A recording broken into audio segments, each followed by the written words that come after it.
Want to know what the movers and shakers of New Hampshire's performing arts are thinking? Welcome to New Hampshire Unscripted with your host, Ray Dudley. So, not having ever met that I know of, I'm Ray Dudley, and it's nice to meet you. It's very nice to meet you. Very nice to meet you, Jaimie. as well. And I'm Ross. And go ahead, let's do that again. I'm Jaimie Feinberg. And I'm Ross Malcolm Boyd. Well, welcome both of you. Welcome. Thank you. Thank you. This has been long in the making here. I was trying to get this done pre-COVID. I didn't get to see the show, but I saw what was going on at the Hat Box. And I thought, okay, those masks look pretty interesting. What in the freaking world? So I tried to reach out, and you guys were already, I think, maybe even mid-production. And so, and then it fell in the cracks, and COVID hit, and bigger crack. And so, but thank you for picking up on it. I'm really glad that you let me do this with you. Absolutely. We're excited to do it. Good.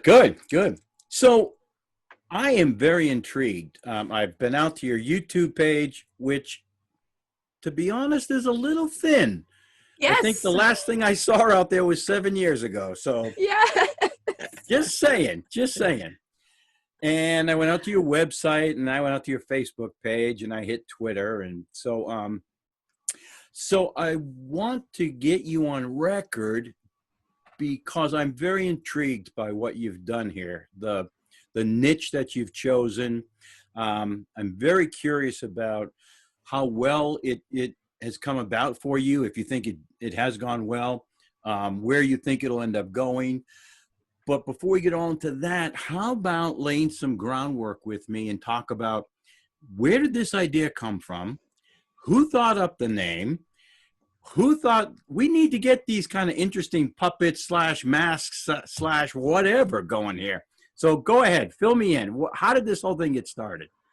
Absolutely. So the idea, I guess the name, first of all, of Not Your Mom's Musical Theater was something that popped into my head long before I actually had any plans to start a theater company. And it was just like, oh, if I started a theater, that's basically what it would be, right? It would be alternative theater, things that people things that people didn't necessarily perform very often. So lesser known stuff. And yeah, so the name was just a name. And in fact, a friend of mine knew that I had created the name and with no plans to do anything with it. And he nudged me and said, you should just get that name, registered in New Hampshire and, just so it's there if you want to do something with it. I was like, all right, I don't know, but sure. And the actual reason the theater company got started was because Joshua Boynton started Boynton's Tap Room. And when he was in the planning phase, he put out the call for directors, musical directors, anybody that knew anything about theater that might want to get involved there. And basically, I think he had a nonprofit in the space, but wanted to be doing shows in the bar space in the evenings. So I reached out, and we happened to be on the exact same page in terms of wanting to do smaller cast, lesser known theater, things that really hadn't been done in New Hampshire, weren't typically being done. And he wanted to partner with me on it. So I said, well, I've got this name.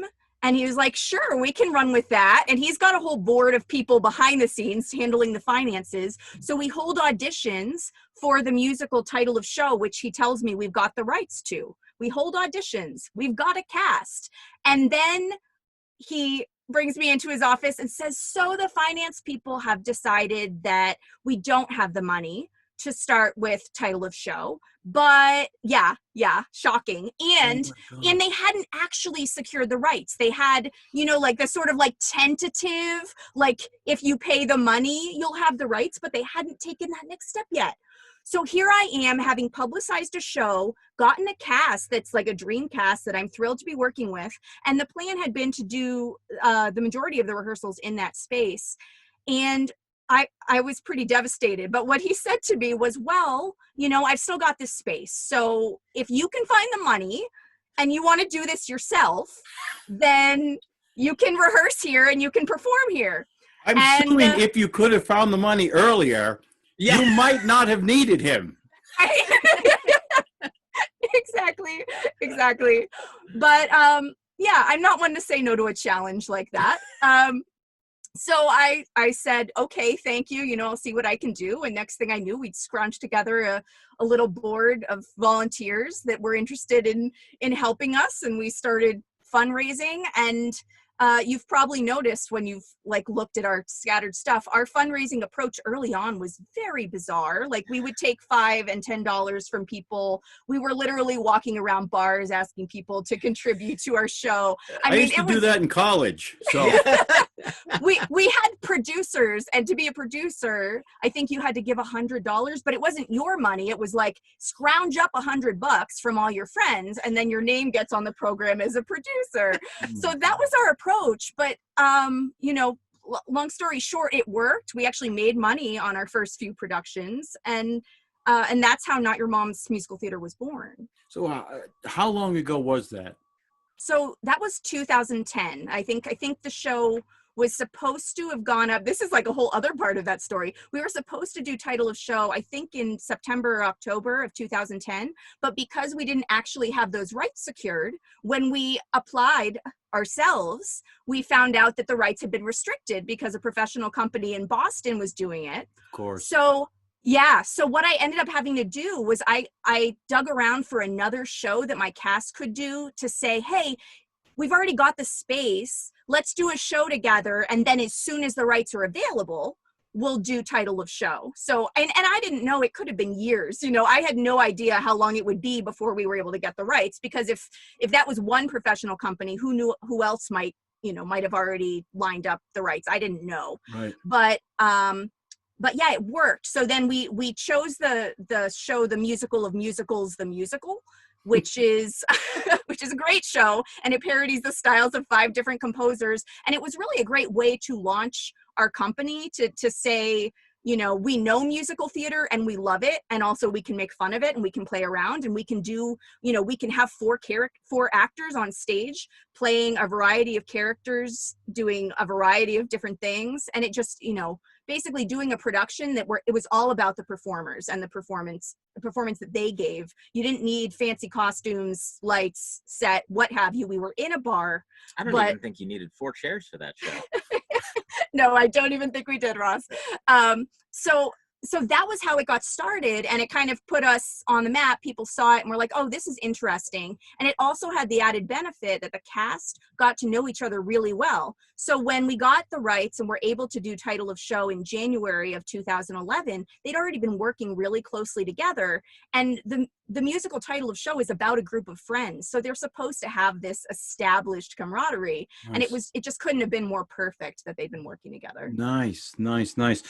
How about your background? What was happening before you decided to shoot off on your own and start your own group? Not an easy task, by the way. What were you just coming out of college? Were you musicians, or are you? What was going on there? So I graduated from college, I guess, before I turned 21. And I traveled the country. I worked with Missoula Children's Theater, and then I was doing some professional musical directing. And actually, I was in Wisconsin working for a theater that had kept asking me to saying, oh, say for this show. And then they were out of shows. And I got a call from my parents. Wait, saying, they were out of shows? For this do they season, not know? No more musicals. They said, "Go home, Jaimie. There are no more musicals." We've done Oklahoma. I don't Oliver, know what else could be done? Oh my goodness. Yes. So I got a call from my parents saying they were getting divorced, and I had siblings back in New Hampshire, including twin brothers about to start high school, and I was like, that that doesn't sound like a good thing. And I felt really weird about being away when all of that kind of turmoil was going on for my family. So when I had applied for a couple internships and jobs that hadn't panned out. I didn't know what was next. And then my mom was like, hey, Majestic Theater's looking for a musical director.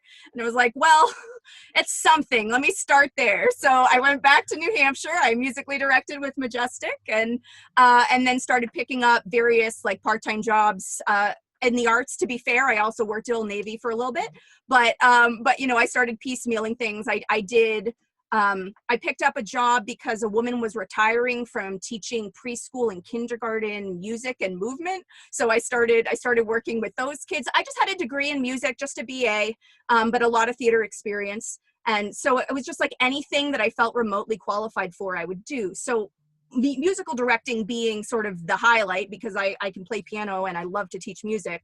So, you know, there was that. Then I started teaching individual lessons and, you know, I kind of built this career traveling all over Southern New Hampshire, making a living, not a super financially successful one, but a living nonetheless in the arts. And also feeling like I was sort of having to choose the work based on who was paying me what, rather than the shows that maybe lit me up the most. And that was really where the kind of the seed of Not Your Mom's Musical Theater began, because I was just itching to do more, to do more stuff that I knew was happening in other parts of the country, but that I wasn't necessarily seeing in New Hampshire. Good for you. Ross, you're kind of falling into the teller here of the Penn and Teller group. Yes. What? I am like the Winston Zedmore of Not Your Mom's. I didn't come along until after they were busting ghosts for a little bit. Although no, that's not really true. You were a founding member of the company. So I was the boyfriend. I am also yes. I'm a musician, guitar, piano, etc. And I had been teaching music and I'd been entrenched in the rock scene. So I was off doing rock and roll and Jaimie was doing musical theater.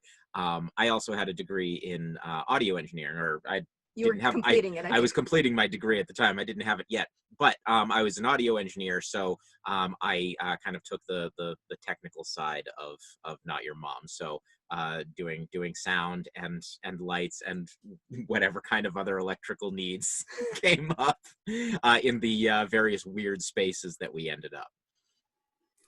So how you're in the musical theater genre, what in the back of your mind you're thinking somehow there's something different we can do here, there's another vein that we can mine that you're hoping would be profitable? I mean, not necessarily, but I know there's the love of the arts and all that, but you'll starve to death waiting for, you know.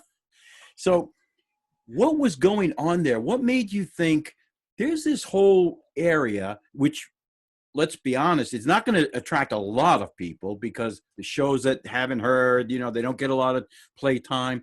What made you decide to go in that vein?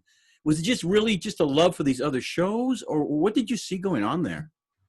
I think it was a love for the shows, as well as seeing those types of shows being moderately successful in other places. You know, I knew there were companies in Boston that were doing these smaller casts, less conventional musicals. I knew off-Broadway shows, of course, were happening all the time, but, you know, and every once in a while, one would end up transferring to Broadway. Lots of regional theater happening in other parts of the country. So yeah, I knew that those shows were great shows, but also that there were theater companies, not a ton of them, but there were some that were, you know, seeming to exist and make some sort of season for themselves, that, you know, they didn't die after season one. They were finding an audience doing these types of things. So I think that was a lot of it. And I think I also just, I mean, it's not just that I love those types of shows, but I think there's something about like the rawness of just actors standing in front of you, singing and acting at you, that's always made a huge impact on me. And that gets lost when you're in a big house. It gets lost in a really big show. And when you just kind of peel back the onion to the basics, you know, that just basic storytelling is so powerful. And I feel like musical theater is so perfectly suited to that. And I loved having those experiences with actors, and I wanted to have more of them. What are you using for, are you using musicians or tracks? What do you use? We always use live musicians. One of the things that I'm most proud of is all the shows that we chose, I guess until Goblin Market, actually, yes, there's one tiny exception, but basically we chose shows that were orchestrated for a number of musicians and types of musicians that we thought we could do as they were written. So, you know, the first two shows we did, they just called for a pianist. So the Musical of Musicals off Broadway only had a pianist. Well, conveniently, I can handle that, right? And likewise, title of show, that was part of the appeal of it. All you need for title of show is 4 actors, 4 chairs, and a keyboard, and a pianist or a keyboardist. But so both of those were obviously straightforward. And then when we grew from there, we did a lot of shows, like we did Bloody Bloody Andrew Jackson was a rock band. So of course I had been working, like I had created all these friendships with musicians. I knew lots of rock musicians already. We had done some fundraisers before Not Your Mom's officially got started. And so, you know, again, it felt like, okay, this is in our wheelhouse, and we just figured out how to pay for it. I found people who would work for not a lot. Like I always knew to pay the musicians. That's most people, most actors. Yes. But in terms of musicians, I was very much riding this line going, I'm a musician. I think it's really important to pay musicians what they're worth, but I'm also starting this new theater company and we're trying to find an audience. So I always found people that, you know, had a level of passion. So I would say most of our musicians probably took a pay cut, but I wouldn't say we paid them the least that anybody had paid them. So like trying to be in that middle ground where people felt happy to be working with us. And then we kind of grew it from there. So I know when we did See What I Want to See, which is the show I'm most proud of musically that we've done, we lost one musician along the way, like one person backed out. So we were short one of the players that show called for. But otherwise, up until Goblin Market, we had always done everything as written. And then with Goblin Market, we sort of reconceived things in a more like synth atmosphere. So we made a point of reorchestrating that, but that was a new thing for us. Interesting. So you've been around now, what, 10 years, right? Yes. So what, most groups don't last that long. So congratulations. Thank you. What would you say was the largest obstacle you had to overcome to get this far?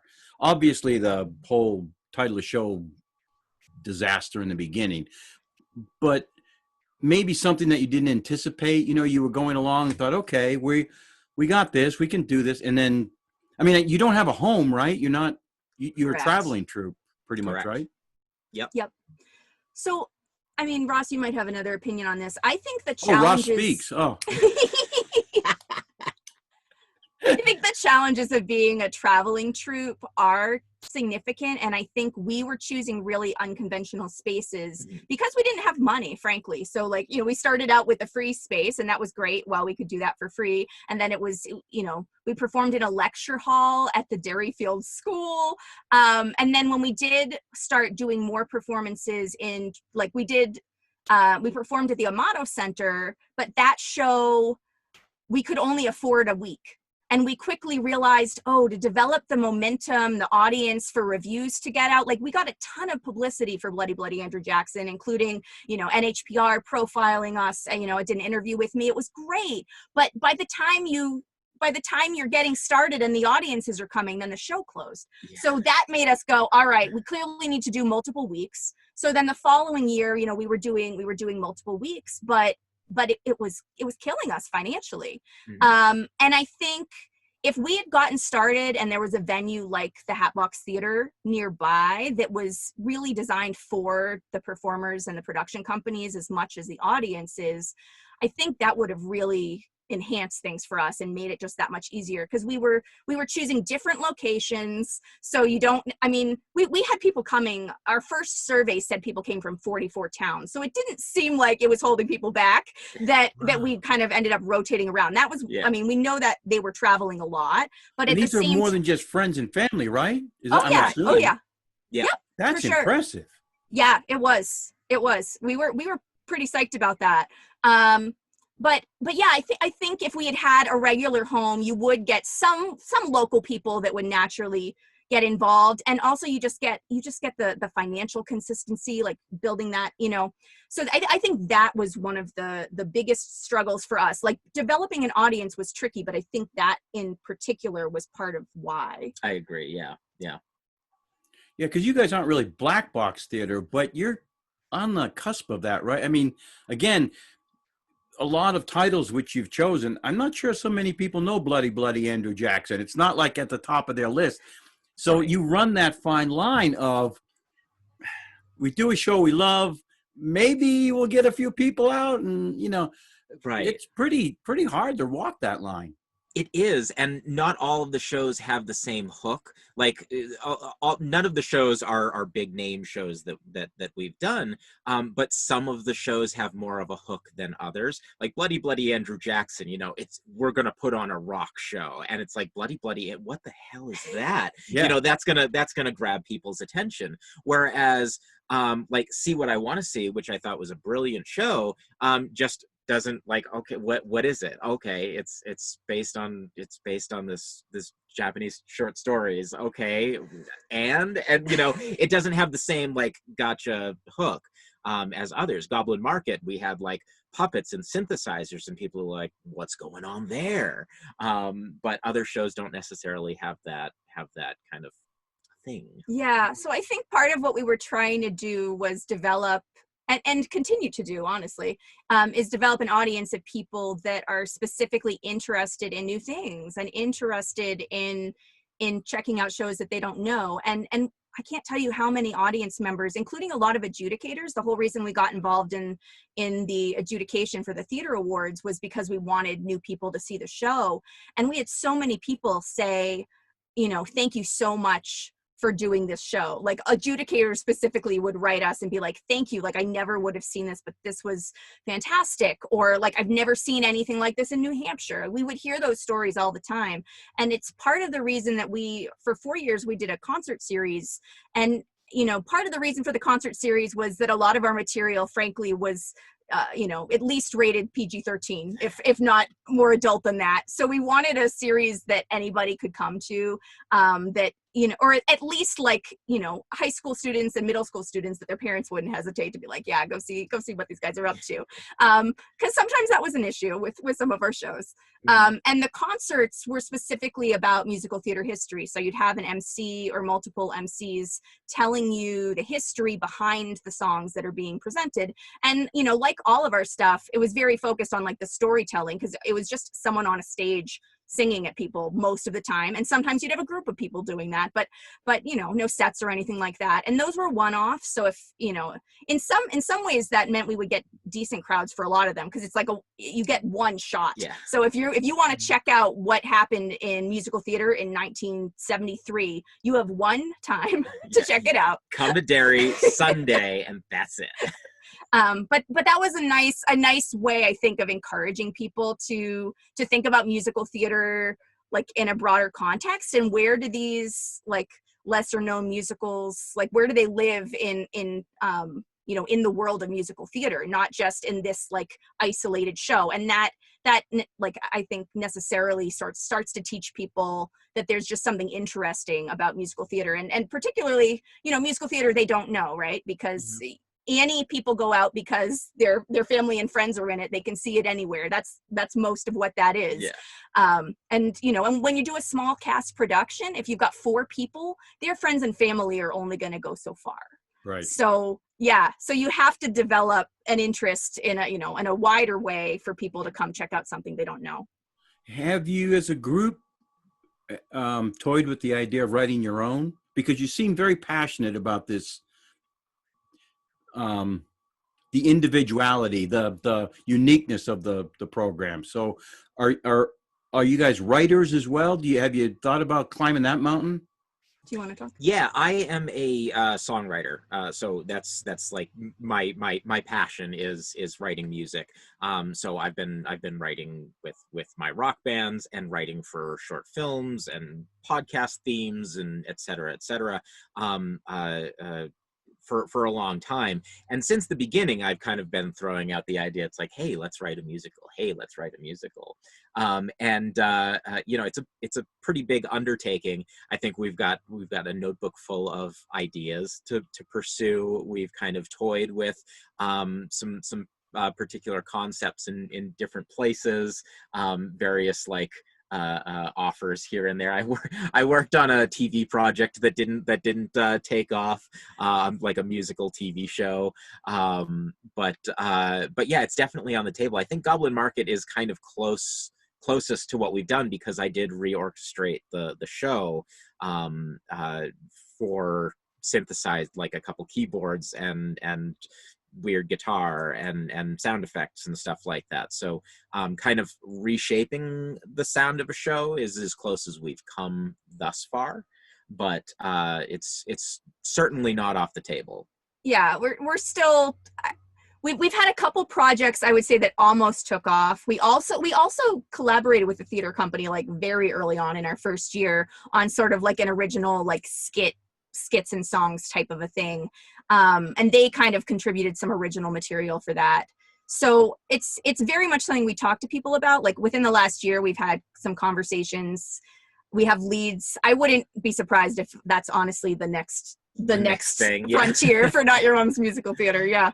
Yeah, it seems like it would be in the line for the next evolution. I mean, I don't know, and I apologize, I don't know the group, but just listening to you talk and where you've come from, it would seem like that would be the next outcropping for you, that you'd want to tackle that. Yeah. So there's two of you on screen. Are there more people involved? Yes. So when we got started with Not Your Mom's, it was like friends and family. But over, of course, over time, we stay relatively connected to the actors and most of the crew and whatnot that we've worked with. And we've got tons of people who come back. I think we had at least one actor that did all but two of our productions, and we always had open auditions. I think I think Goblin Market was the first time I ever precast. Is that accurate? I'm not lying. I think that is true. Yeah. So even with our tiny shows that were so dependent on the actors, Goblin Market was the first one. And that was because Goblin Market's vocals were more akin to opera, and therefore like a sort of different realm from anything we had ever done before. And I knew that the actors in New Hampshire who would be capable of doing that would be much more limited. And Ross and I now, like, we're full-time RVers and we travel. So when we're not in New Hampshire, I knew I might be rehearsing with people remotely. So you wanted to have that personal connection. You wanted to know what people were capable of, and also have enough of a rapport with them that if you were rehearsing remotely, that you would know what's going on, and they would have the confidence to know that you had their back, and vice versa. Right. Yeah. I didn't want to be just hoping for the best, or in the situation that we held auditions and then the right people didn't come out, and now we're 6 months out and I'm across the country and what are we going to do? Because it's basically a 2-person show. Goblin Market, we added a couple of actors who did amazing dance and puppetry and other special effects to enhance the show. But at its core, Goblin Market is written for 2 women. So I knew I needed 2 of the strongest people I'd ever worked with. So we did precast on that one. Yeah. Is that the show done at the Hatbox? Yes, that was the one at the Hatbox. Beautiful shots too. Jane did those, right? Jane Button? Yeah. That was our first time working with her. Yeah, just gorgeous work. Yeah. So since you don't have a home, what's like the most bizarre place you've ended up performing at? And you must walk into these places and go, yeah, no, this wasn't what we thought, but...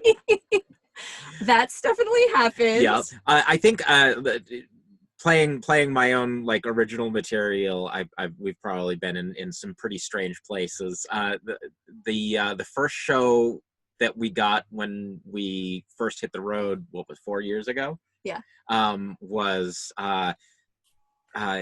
Bisbee, Arizona, touts that they have the smallest bar in the country, and it literally has 3 stools in front of the bar. And I was actually performing in the room outside of the bar because the bar couldn't hold me and my guitar. Yeah. So that was pretty just a wild. phone booth. I mean, Yeah, it's pretty much, yeah. So for the theater, I mean, so we created a touring company after the first year of our concert series that was, you know, I think 4, we started with 4 select actors sort of performing the best of from our concert series. And so we would go around and that was like professional gigs. So if people called and they wanted Not Your Moms to have an appearance somewhere, we would pull from that group. And we were asked to perform in Montreal as a part of a theater festival. Oh, yes. Yes. and it was this wild, like the theater festival itself it was long running, but the man who'd founded the festival had gotten horribly sick, like right leading up to it, to the point that he was a one-man show. And so when he went into the hospital, we didn't get the memo about what was going on. So we showed up for a festival, and the first night of the festival, thank goodness, was on, but we spent hours calling phone numbers to get somebody to let us in the building, and then like let us into the rehearsal. And basically we were there for 2 nights, but the first night was supposed to just be, oh, you're just gonna do a couple of songs, like this is like a preview of what's coming, and then the rest of the festival. But then they canceled like our big performance. So we did that one night, and the rest was done. And we're here in Montreal. And so we had this group of actors that had rehearsed this concert, and it was, a tight concert. So what we ended up doing, because we wanted to be able to say that we'd performed it in Montreal, was we knew that there was this piano project and they were public pianos around the city. So we just found a piano. Brilliant. And just, yeah. And we did. We just went for it. We did the set, and there was like a restaurant across the street, and like they kept applaud, like they were our captive audience, because they were just sitting there having a meal, and they like we'd finish a song and they'd start cheering. Oh my God, you're like buskers out there, just really panhandling for money. Jeez. It's so true. It was wild. It was wonderful. It went over better than I could have imagined. It was just like, that's impressive. Yeah, that was a wild experience. That was side of the road. Yeah, that was a pretty good one. Mm-hmm. So do you have a central core group of actors that you carry with you? I mean, and not carry with you. I mean, obviously you say you're traveling. So that's impressive, first of all. We got a big backpack. So we've always thought of Not Your Moms as like a professional company, or not always, I guess, but what evolved, I guess, within like a year or two was having like our professional core group and then a community group. And that came about because we hit a point where we wanted to do larger shows, but financially like we're Oklahoma. Realizing not quite like Oklahoma. I've seen your page, so yes, I know. I love it. I know your disdain. I get it. I actually personally have some love of Oklahoma, but I think there's a place for musicals that are not Oklahoma, and I love those equally. I think amongst the Not Your Mom's crew, I've had to convince some people about Oklahoma. Me among them. I think when PBS did the Live at Lincoln Center, started showing the Live at Lincoln Center of Carousel. I'm like, oh wow, that's like a good show, huh? It's amazing. Did you hear her loading the gun at that point? Yeah. Yes, but yeah, when we started getting into like casts of about a dozen, I was concerned that our previous model, we were paying actors sort of as the leftovers, like whatever money's left, we're gonna split it. And I was looking at the budget going, I don't know if there's really going to be any money left. We're scaling up. We're doing bigger sets, bigger houses, 2-week runs. And so that was when we said, okay, we're going to do community theater productions. And then our touring group will be professional. So we continue to have a touring group that's available. If somebody wants to mount the musical of musicals, if somebody wanted to mount Goblin Market, we could talk to them about staging professional productions of those. And we can also do concerts. If somebody just wants a singer or a couple of singers, we performed at lots of events in that way, just doing selections from musical theater. We've done like holiday themed selections from musical theater. We did a bunch of performances up the Mount Washington Hotel, for instance. I'm starting to lose my train of thought, but yes. So we've got professional and community, I think, like in that way. So if somebody right now were to say, hey, I want you to perform, it would be pulling from our professional crew of folks who we've worked with in the past, who's rehearsed. We would just have to, brush them up. If we were to stage a new show, then it would be a conversation around, okay, what are we doing with this? Goblin Market was a professional production. Again, I felt like you've got a 2-person show. Those demands were so high. I didn't feel, part of it was like, I love my actors. I want to respect them and pay them. But part of it was also, realistically, if they bail on me, I'm screwed. So I need a financial incentive for them to stay here. It was a 3-week run at the Hatbox, and we were all in on that show. Yeah. Boy, I have so many questions. I'm also embarrassed because back in August, when I got the email from the Hatbox, I'm like, well, this is a nice new group. I wonder where they're from. That's my ignorance. So I'm begging you to forgive me here. That's fine. So, you're not the only one. I don't know how I never heard. I mean, I've been here for years and years. I never heard it. I'm like, well, that's so sweet. And I love that cute little name. God bless them. So when you first started, and you have this idea of where you want to go, sometimes these projects take on a life of their own, where it either the audience is requiring you to move in a certain way, or the growth of the group changes a bit. Did you reach a point where you had this fork in the road and it either took you there, or you said, no, we need to stay here with the original intent? Did that ever happen? I think to some degree, like when we started off, we were doing very small cast, and then over time, where we kind of like got a little cocky, and it's like, all right, let's do a big show. Let's do a whole 12 people. Yeah, let's do a whole 12-person cast. That would be amazing. So I think, as we were growing and expanding, we were also kind of like hitting some blocks, and it's like, okay, well, this is there are pluses and minuses to this, and kind of making decisions. I guess even from the beginning, we were making decisions based on like what we could do and what our capacity was kind of dictating what we did next. We never wanted to, take on something that we knew that we wouldn't be able to do. There was like just a complete pipe dream.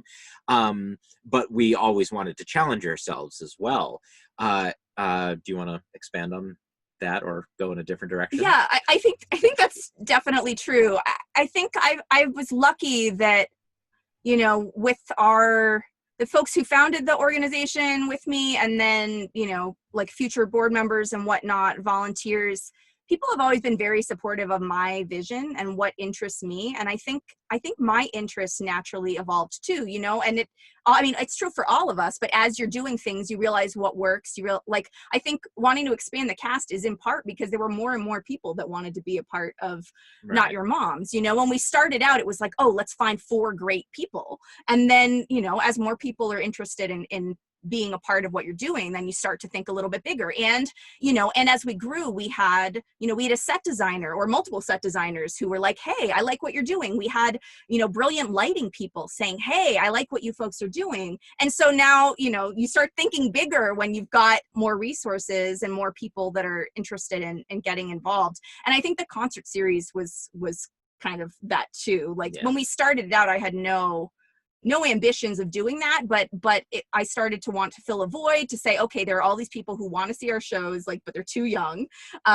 So their parents probably don't want them there, or it's not the right fit for them. And then also feeling like there was a real spot, like there was a need for more education about musical theater. And I think I felt like that's part of the legacy that Not Your Moms can share with New Hampshire in general, that people got exposed to all these other shows. And, we were like, it would be wonderful if we do a show and then somebody stages one of these shows that, that no one's heard of from, from the 80s or whatever it is, that they, that they get inspired to think outside the box and do something a little bit differently that maybe they wouldn't have otherwise.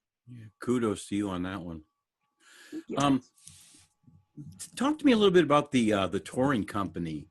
Was that always something you had planned on, or did that evolve from what happened? And for people who maybe don't understand how much work it is to get something like that going, can you elaborate a little bit on how you found connections and how you put it out there into the ether and how people found you? Can you get into that? Sure, absolutely. So when we started, I didn't picture it as a touring company. I mean, when we started it initially, it was like, okay, well, we're in it for this one show and let's see how that goes and go from there, right? The touring company really branched off from the concert series. Yeah. So the Something Wonderful I Missed series, where it was the, pick a year and explore the musicals and context of shows from that year. And we just started building up this giant songbook of material, and it's like, oh man, we could like pick some of our favorites from all of these concerts and do a touring show. I think that's exactly it. Yeah. If you figure each concert probably had 15, 20 songs in it, and you do 5 concerts in a year, that's a ton of material. And not all of those songs were maybe performed at the level that we would want to take as a professional production, but a lot of them were. So I think I got the idea. I was working for the Congregational Church of Henniker as one of my many jobs, and they were doing some concerts at the church, outside groups coming in and giving performances. And I thought, oh, maybe they'd be interested in this, and spoke with them about that. I think that was the first one that we did, if I remember correctly. And then because we were creating it for them, there was the idea of, okay, well, let's find some other places. So, I mean, I guess the whole time Not Your Mom's has existed, we always were sort of looking for spaces that we could do things, if that makes sense. So I think we were already kind of in that mindset. But for things like the concerts, it's fairly easy to find a place. The one challenge that we ran into was the licensing companies like ASCAP. They want to deal with the performing, with the venue. They do not want to deal with the performers. But we knew for a fact that some of the places we would want to perform had not ever bothered to get an ASCAP license, right, or a BMI license. So that was a challenge. And we reached out to both ASCAP and BMI, and ASCAP eventually heard our pleas and said, fine, you can give us money. Great. BMI, on the other hand, not so much. And so it wasn't an issue for us for a while. And then we were partnering with the restaurant, and I got a phone call from the restaurant saying, hey, BMI is on my back because we're advertising a concert here and I need to give them a couple $100. So we're like, all right. And he's like, I'll split it with you. We're like, okay, sure. Jeez. Yeah. So that is a challenge people should be aware of if they want to do some sort of concert series like we did. You do need to be really deliberate about the licensing, and it kind of falls in this gray area when you're going around and performing in unconventional spaces. A regular like theater or something like that that's doing, bringing in performances all year, they will of course have their licenses in order, but not every church, not every bar necessarily does, unfortunately. Right. And it's a little bit different where we were doing concerts as opposed to fully staged productions. For the most part, we did musical of musicals on the road, and that was a different animal. We were hired to do, like, they brought us in, so we didn't really need to worry about the legal issues. But as the touring company doing the concerts, usually when you're doing a musical, you get licenses for the show. But as a concert, like, you're dealing with songs. It's more like, playing a cover set somewhere. So you've got like all of these potentially different companies with the rights to a bunch of different songs, all with their that hands you have to out. contend with. Absolutely. And yeah, it's wild to me to see how many places don't carry blanket licenses. I've played at a bunch of like bars and stuff like that don't pay for blanket licenses. Any bands that come in have to do all original material. It's wild. I got Not to throw anybody under the bus. Oh, you know. no! But I did get yelled at for playing Moon Age Daydream at a bar once. Oops. Whoopsies. So you, pre-COVID, you've had all this wonderful momentum, and how many shows a year were you doing up till? Well, that's a good question. So honestly, Not Your Mom's, when I guess through 2015, we were doing our concert series. So we were doing 6 concerts a year plus some professional productions. We had stopped doing, like, we hadn't done any full scale community theater productions since 2013.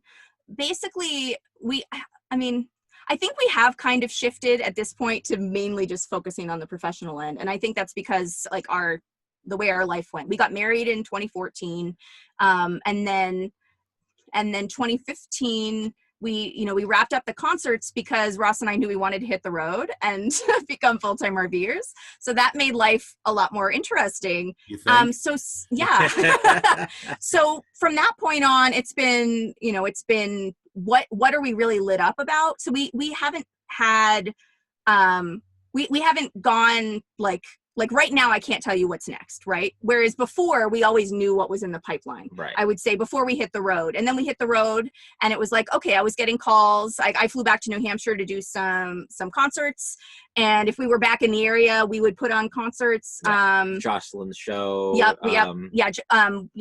We put together a one-woman show with Jocelyn Duford that was, again, really created because of the concert series. She had performed all these beautiful solos in the concerts, and I invited her when, I don't know if it was 2014 or so, but Ross and I were living up north in Franconia for a while. And Ross had a teaching studio in Bethlehem teaching lessons, and they did a First Friday night. And so I invited some of the Not Your Mom's performers to come up and perform, some of our professional folks. And Jocelyn's like one woman concert for, 45 minutes or whatever it was. There were people that were transformed watching that. And we're talking about, a tiny kind of dingy looking studio that's got seating for maybe 8 people, and you're the actor's breathing on you. Like, that's the space. And people were in tears watching her perform. And I was like, you know what, there's something here. Like, we knew there was something special, but like, also this stands alone. Her just standing and singing these songs stands alone. So then we put together a show which was called Jocelyn's ABC. The first time around, it was called Alphabet Broadway Cabaret. More recent versions have been Adult Broadway Cabaret, because there are a few more adult numbers to acknowledge that. But yeah, so we created that show with her. So we've kind of gone where our performers wanted to go, or where people call and say, hey, we want to, do you have anything in the pipeline, anything that you can bring to us? And that's why we brought musicals back. We got a phone call saying, hey, we're interested in, this was a touring venue in Vermont that said, hey, we're interested in working with you. What do you have available? And we're like, oh, well, it's been a long time, but I think this show would fit your needs. And so then we planned a tour around it and started reaching out to other venues as well. And that was why we brought the same show back. The show that we had done in 2010 when we couldn't get the rights to title of show, we did that again in 2016 with mostly a new cast, but one of the actors was consistent, and he was the co-director with me to get it back up on its feet again. Yeah. So yeah, it's been kind of whatever comes up, whatever inspires us for the past 4 years. When we're back in New Hampshire, it's like, okay, let's do a thing. And that's how Goblin Market came about. We were, I think we were just in the car. Like I think did Hatbox reach out to us? I think they'd put out the word that, they were going to be having their pitch night. Exactly. Yeah. And so we said, all right, if we're going to do a show, what show would we do? And we started like just bouncing ideas back and forth, and Goblin Market came up, and it's like, yeah, we could do it like close to Halloween. And I'm like, yeah, we could do like a whole like Jim Henson sort of thing. We could do like a Dark Crystal Labyrinth sort of thing, and like really play up the synthy music and puppets and stuff like that. And it was just like us talking in the car, like as we're driving, talking about, well, what would we do? And then we just started really getting excited about this idea. It's like, oh yeah, we can do this, and we can get this. and that's how that happens. So whatever the next thing is, I'm sure it's going to start off with, what do you feel like? Man, Exactly. oh, man. Well, that's really organic, though. That's tremendous.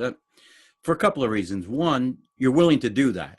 Not everybody's willing. That's why Annie exists in Oklahoma. So, but you know, I look. I'm deeply impressed here. You have the longevity, you have the energy, you have the insight, you have the courage to do these things and tackle them. You're not afraid to do them. So COVID hits, that puts the brakes on everyone. And so now you've had chance to ruminate. You've had chance to kind of see where things are going or not going. How has this impacted NYMMT? Is that right? MY? Yeah. Try typing that when you're old into like Twitter and stuff. So how? Yeah. What have you been sitting on and thinking about? Because it's given us all a chance to pause and breathe. That's not intentional. But especially for folks like yourself who are more creative, you really are more of the innovators here. You pick up these things and you run with them, and so almost for you folks, it can almost, I don't want to say to be more devastating, but because I know the mind works and it doesn't stop just because COVID hits. You have that creativity and that energy that you have got to get out. So I'm guessing you're preparing for down the road. How did COVID stop you in your tracks, and what do you see maybe is gonna happen for you? I think the biggest hit for us with COVID was we had a bunch of live performances scheduled throughout the summer, and we were talking about what we were going to do when we came back to New Hampshire in the fall, and of course all that was just wiped clean. It wasn't like particularly creating projects. It wasn't like a new show or anything like that. It was just performing work that we would already be doing. And that got wiped clean. And I think I know it affected me a lot in the sense that like, having shows lined up, having those performances lined up, are a big thing for me, and like any musician is or performer is going to feel that way. But like I've definitely been missing that. And thinking about like, well, how do I fill this void? Doing Zoom jams and streaming stuff, but it's not the same as being in the room with a person. Like I do a lot of ukulele stuff and working with ukulele groups, and like wanting that feeling of 20 people in a room strumming together, singing a song you don't get that anymore. And I really, really miss that community. I think anything that we're planning moving forward, we're definitely going to be hurting for that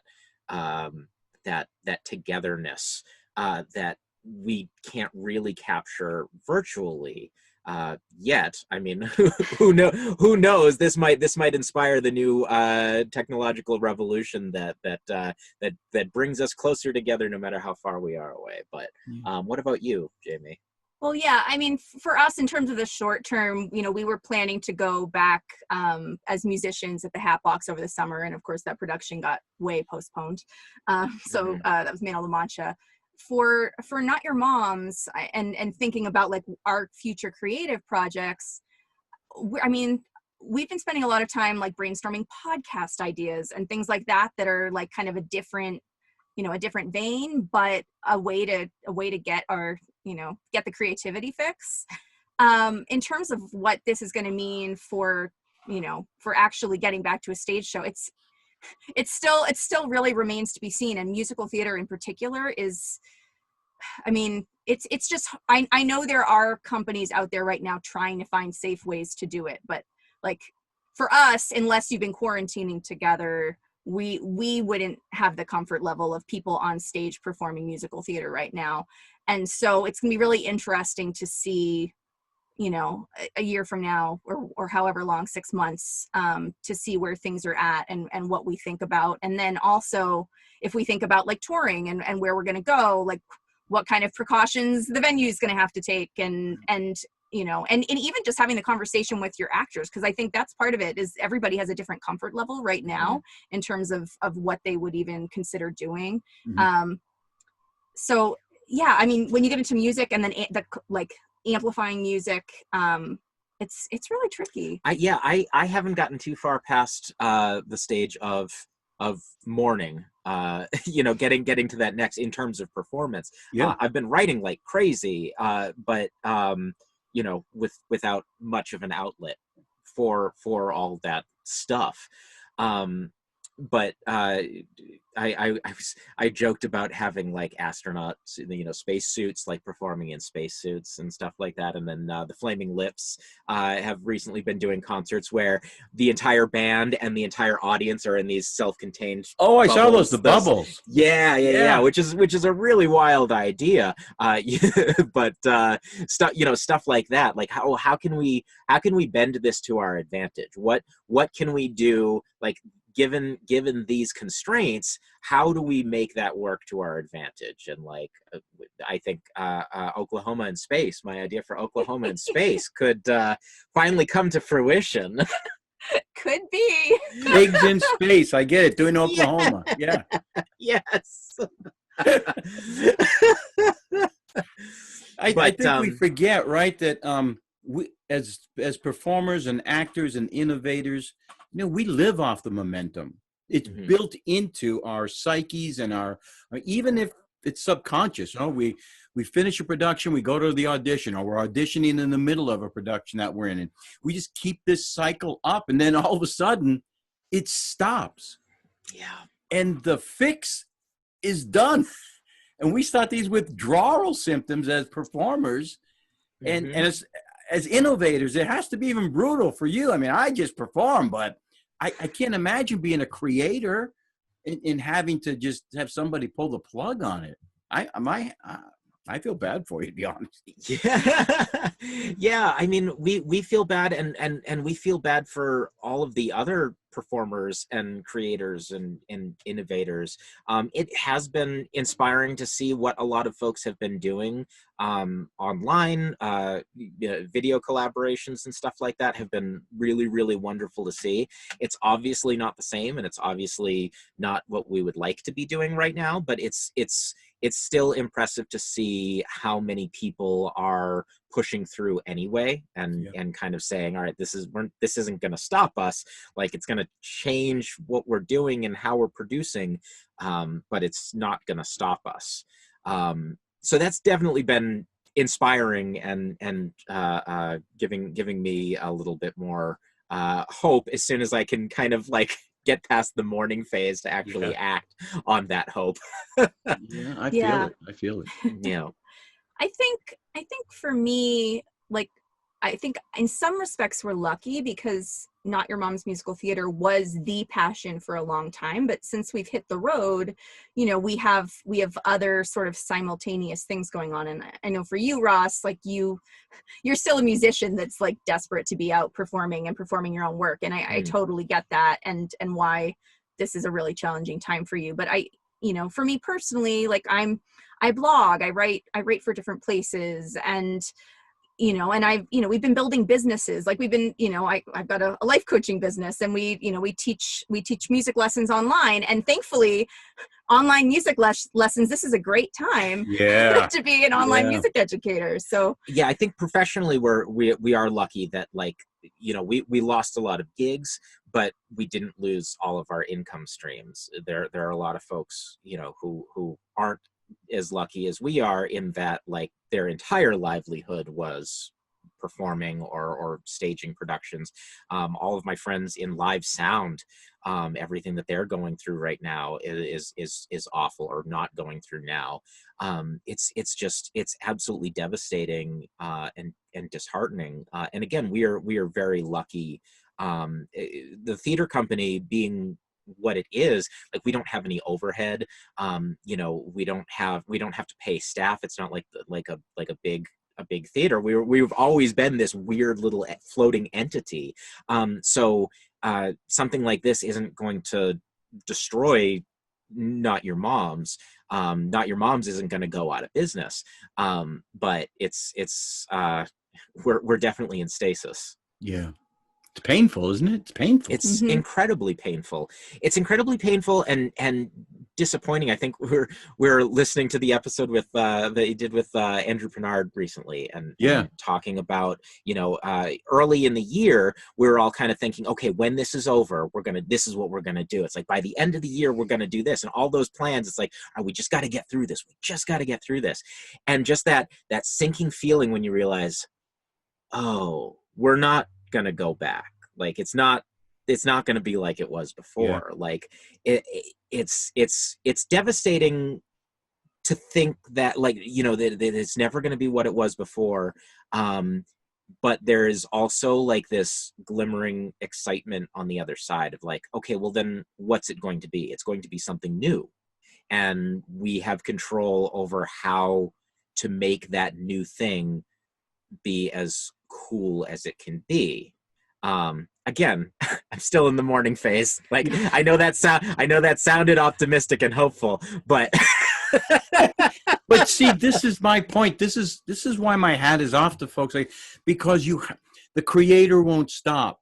This is the thing, and I know it's painful, and I get it, but you can't stop people who, like yourselves, are innovative artists who create. It's what you do. It's your DNA. And you're already looking at, and in the back of your mind, you're fomenting some way to adapt to it, to get around it, to work with it, to go through it. It's what you do. It's what you do. It's impressive. It really is impressive. It's a very Jaimie problem to have, actually, because she thrives on like, all right, you have to solve this problem now. It's like we put you in this box. Like I mean, I don't think we would have done anything that we've done professionally if it weren't for Jaimie's ability to kind of see a problem and figure out how to solve it. Any of the like the financial hurdles that we've faced, be it with the theater company or with staging shows, figuring out licensing, all those murky waters. Like, it wouldn't have happened if Jaimie I would have just been like, can't do that. They're just gonna keep us down. We're not gonna be able to get through. Are you kidding me? I'm not gonna call ASCAP. What are you talking about? We have to get you out from under your blanket to do this interview? Is that what you're saying to me? Yeah. Pretty much. So I mean, like, Jaimie, like, is like, in a lot of ways, I'm a problem solver in much smaller, more specific areas. But Jaimie is like a big picture, like, how are we going to do this? And I definitely, one of the things that I feel really lucky about is that I've got Jaimie to kind of guide us through this mess, because again, she's looking at the big picture, and like, as much as I'll wallow and like, I don't get to play with my friends anymore, like, she'll be like, no, but like, these are the steps that we're going to take, and we're gonna see the other side of this. And I hope that people out there have a Jaimie to guide them, because it really is. It's sweet. Don't you just like but it's so depressing, and like, you know, I think all of us are just kind of like attached to the news and devices and seeing what's going on, and like how depressing the world is right now, and we just need somebody to kind of pull us out of it and say, hey, we're gonna do this. It's gonna be all right. Yeah. Well said. All right. Well, we've hit here a little over an hour, and I really appreciate your time. Anything else you want to tell the world about NYMMT? Or I would say folks listening probably listen to podcasts. So we have many months of a podcast called Finishing the Season, which is a very, I mean, do you want to explain it? Yeah, it's 50-something episodes I saw, right? Yeah. Yeah, it's a silly show about musical theater. We kind of it started off as a game that we would play, talking to each other in the car, obviously driving around a lot as we do.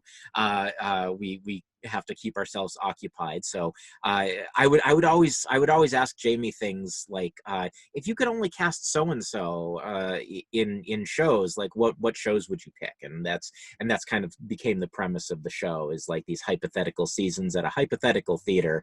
And there was a lot of silliness that went into it too. We kind of fell off for a multitude of reasons, but we're still proud of the shows that we did so far. So is this where the idea generated for Pigs in Space doing Oklahoma? Is that it? That's just I just always I just always think that a musical, any musical, is better if it's in space. So that's just a long-standing belief that I have. Annie in space, it's gonna be better. I feel like that conversation probably started looking at like all the productions of Shakespeare and the different ways people will stage a Shakespeare play, for instance. And so the idea, I guess you could do that with a musical. And I feel like that's when you had your brilliant, Oklahoma in space. Yeah. We'll see. If anybody out there wants to do it, just make sure you credit us. Yeah, exactly. Yeah. Send the check. Tag us so we know we can come watch it. Yeah. Well, thank you so much, guys. Jaimie, Ross, I really appreciate your time. I know you're on the road and this can't be easy, but thank you so much. Yeah, no, this is really wonderful. It's great to talk to you. Absolutely. Well, maybe we'll meet face to face. Who knows? I have no idea now.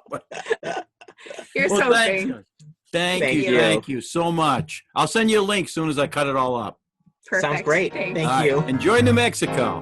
Will do. Thanks. Bye. Bye.